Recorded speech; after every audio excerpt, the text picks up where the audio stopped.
Doble ingat po mga kapuso sa inyong mga gamit tuwing kayo dadalo sa mga handaan o pagtitipon. Sa lungsod ng Maynila, nahuli kamang isang lalaking pumunta sa isang kasalan.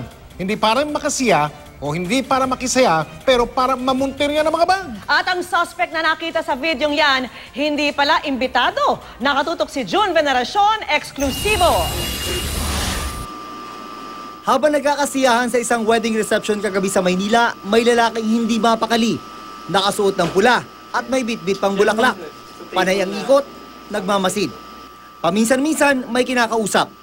May tinapik pa na parabang matagal na silang magkakilala. Pero ang totoo, gate crasher o hindi kasama sa mga imbitado ang lalaki. Nang umalis sa kanilang mesa ang isang grupo ng mga bisita para pumunta sa photo booth, 2 bag ang naiwan.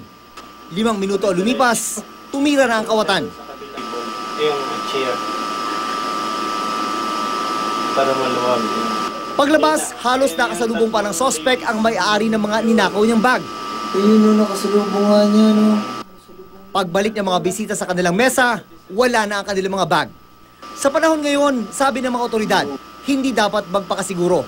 Remember na ngayon, marami ng modus. Isang modus na naengkwentro ng Manila Police District nung nakarang taon, nagkunwaring ninang sa kasal ang isang sospek. Halos kalahating milyong pera at gamit daw ang natangay. Ang itsura niya parang ninang sa kasal din.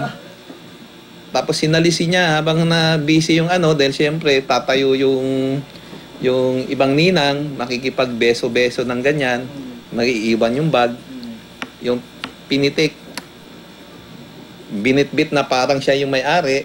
Kaya laging tandaan, sa mga handaan, may mga pagkakataong ang akala mo'y bisita at kakilala, bag mo pala ang puntirya.